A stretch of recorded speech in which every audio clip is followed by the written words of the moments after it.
Ok. C'est bon. Portez ce qu'on voit. Ok. Action. Bonjour à tous, c'est de la part de M. Trésor ici du développement personnel. Bandera. Action. Bonjour à tous, c'est M. Trésor ici du développement personnel. Aujourd'hui, nous allons parler d'un sujet très intéressant qui est intitulé les subconscients et comment les contrôler. Mais avant de commencer, je salue d'abord les patrons de cette chaîne YouTube, M. Serum Samba, avec toute l'équipe qui travaille avec lui.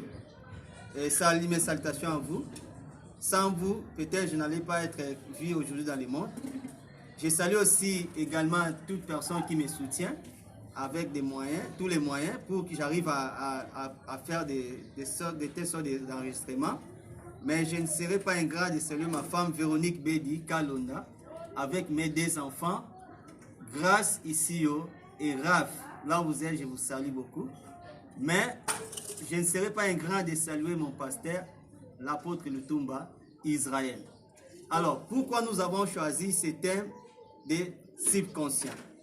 Nous voyons dans la vie, il y a beaucoup de personnes qui portent beaucoup de diplômes, qui ont une bonne éducation, beaucoup de personnes qui ont un bon niveau académique, mais d'autres personnes, vous verrez, ils n'ont pas une bonne éducation, ils n'ont pas un bon niveau académique, mais ces gens arrivent à réussir dans la vie. Alors pourquoi les autres personnes qui ont beaucoup étudié ne réussissent pas, pendant que d'autres personnes qui n'ont pas une bonne éducation arrivent à réussir?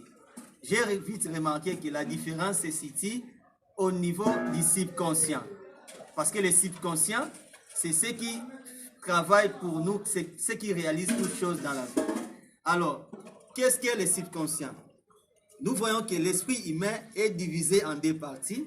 Dans l'esprit humain, il y a un seul esprit, mais cet esprit est divisé en deux parties. Il n'y a pas deux esprits, il y a un seul esprit. Mais dans l'esprit, il y a deux activités différentes dans l'esprit. Il y a la partie consciente. Il y a une autre partie que nous appelons la partie subconsciente.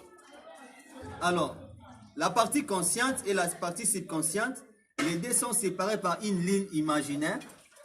Mais comme nous parlons de subconscient, expliquons d'abord qu'est-ce qu'est le conscient. Dans la partie consciente, nous voyons c'est la partie rationnelle, c'est la partie où l'homme prend des décisions, c'est la partie où l'homme peut choisir des mauvaises idées, soit des bonnes idées. La partie consciente, ça peut juger des idées, ça peut rejeter une idée, ça peut aussi accepter une idée. Dans la partie consciente, nous voyons cette partie, c'est la partie qui est connectée avec les cinq sens. Nous voyons l'ouïe, l'odorat, le toucher, le goût, la vie. Donc il y a les cinq sens. Dans la partie consciente, c'est là où l'homme peut choisir ses idées. C'est comme le capitaine, il prend des décisions, mais il y a une autre partie que nous parlons dans cet enregistrement qui est intitulée les subconscients. Les subconscients, lui, ne distingue pas des mauvaises idées ou des bonnes idées. Lui, il accepte toutes les idées que la partie consciente accepte. Toute idée que la partie consciente a acceptée, la partie subconsciente va admettre, même si c'est une mauvaise idée ou bien c'est une bonne idée. La partie subconsciente, lui, ne choisit pas des idées, mais accepte toutes les idées que la partie consciente a acceptées. Alors, pourquoi nous parlons du subconscient? Nous voyons que toutes les idées que la partie consciente a acceptées, c'est la partie subconsciente qui va réaliser toutes les idées que la partie consciente aurait acceptées. Si la partie consciente accepte des mauvaises idées ou bien des pensées négatives, le subconscient, lui n'a pas le pouvoir de rejeter une idée. Lui, il va matérialiser toutes les idées, bonnes ou mauvaises, que la partie consciente a acceptées.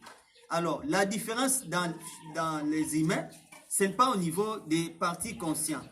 Parce que les parties conscientes, lui peut prendre des idées, il peut accepter des idées, mais le subconscient, c'est la partie qui réalise toutes les idées que la partie consciente a acceptées. Alors, maintenant, si on veut réussir dans la vie, c'est maintenant de choisir quel type d'idées que vous mettez dans la partie subconsciente. Parce que dès que la partie consciente accepte une idée, le subconscient va automatiquement commencer à réaliser les idées que la partie consciente a acceptées. C'est pour cela que vous verrez beaucoup de gens qui n'ont pas assez d'éducation, mais ces gens, comment ils réussissent? Mais il n'a pas une bonne éducation, il ne draine pas beaucoup de diplômes. Parce que lui, il met des pensées de grandeur, et dès qu'il met des pensées de grandeur, le subconscient n'a pas le pouvoir de rejeter une idée.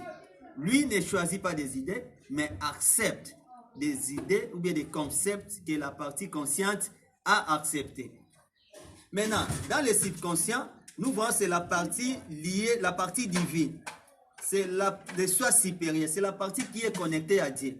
C'est la partie qui est le soi supérieur, c'est la partie qui fait réaliser, matérialiser toutes les idées. Alors, pour changer les vies ou bien pour contrôler le subconscient, vous devez aussi voir quel type d'idées que vous mettez dans la partie consciente. Si vous voulez contrôler votre subconscient, ça dépendra de quel type d'idées que vous voulez mettre dans votre tête. Parce que le type idées que vous mettez, dès que vous y a une pensée qui est acceptée dans la partie consciente, le subconscient va automatiquement à matérialiser cette idée que la partie consciente a acceptée. Maintenant, pour changer de vie, si nous voulons changer notre vie, nous devons changer les pensées. Nous devons choisir quel type de pensée que nous mettons dans notre tête. Dès qu'il y a une pensée qui est admise dans la partie consciente, le subconscient va commencer automatiquement à matérialiser l'idée que la partie consciente a acceptée. Maintenant, nous voyons que dans cette partie subconsciente, il y a quelque chose qui est maintenant cause des problèmes. C'est ce que nous appelons un paradigme. Un paradigme, c'est quoi? Ce sont des multitudes de croyances, ce sont des multitudes d'idées que la partie subconsciente avait, la partie consciente avait acceptées. Dès que la partie consciente avait accepté, il y a des choses, des idées qui étaient ancrées dans la partie subconsciente, mais dans une chose, ou bien une programmation, ou bien un disque dur, c'est ce que nous appelons un paradigme. Un paradigme, c'est une croyance. C'est une multitude, c'est une habitude. C'est une multitude d'informations qui sont dans les subconscients d'une personne. Maintenant, si quelqu'un veut maintenant changer sa vie, il va voir quel type d'idées qu'il va mettre dans son esprit, ou bien dans sa partie consciente. Maintenant, un paradigme est formé par une habitude. Un paradigme est formé par un environnement. Parce que lorsque nous étions des bébés, nous n'avons pas encore la partie consciente. Tous les bébés qui naissent n'ont pas directement la partie consciente. Ils avaient la partie subconsciente. Alors, la partie subconsciente était programmée par deux choses. Par la génétique. Parce que nous parlons de génétique, ça nous voyons que toute personne, lorsqu'il vient dans ce monde, il a hérité quelque chose de ses parents. Mais à part la génétique, il y a une autre chose qui forme un paradigme, c'est l'environnement. Pourquoi vous parlez la langue que vous parlez? Parce que vous avez trouvé ça dans votre environnement. Même si vous êtes congolais, mais un enfant qui est né congolais, il part en Chine, il va parler chinois. Pourquoi parler chinois? Parce que l'homme est toujours le fruit de son environnement. L'environnement que vous passez, vous êtes né, ça peut former votre paradigme. Si vous êtes né dans un environnement où les gens pleurent chaque jour, automatiquement, ça va influencer votre subconscient. Si vous êtes né dans un environnement où les gens voient qu'il est chèque, ça peut aussi former votre paradigme. Si vous verrez d'autres personnes, un enfant de 4 ans, de 3 ans, il peut parler des langues. Comment il peut parler des langues? Parce qu'il a trouvé ça dans son environnement. C'est l'environnement qu'il est né, les gens parlaient par exemple des langues. Et cet enfant-là aura la facilité aussi de parler ces langues. Parce que l'environnement toujours a un impact dans notre vie. L'environnement que vous passez, ça peut aussi former votre paradigme. Si vous voulez changer votre vie, vous devez aussi changer votre paradigme. Le paradigme, c'est quoi? C'est une habitude. C'est une multitude d'informations. C'est une croyance. Alors, comment est formé le paradigme? Le paradigme est formé par les idées que vous avez acceptées dans votre partie consciente. Alors, la vie que vous voulez avoir demain, ça dépend de quel type d'idées. Parce que quand nous parlons de subconscient, c'est la partie qui matérialise toutes les idées que nous acceptons. Dès qu'il y a une pensée, les subconscients, dès qu'il y a une pensée acceptée par les conscients, les subconscients commencent directement à mettre ça en application. Alors, pour changer de vie, il faut changer votre paradigme. Si vous êtes malade, quand vous me suivez là, peut-être on vous a dit que la maladie dans votre environnement, cette maladie-là n'est pas guérissable. Peut-être l'environnement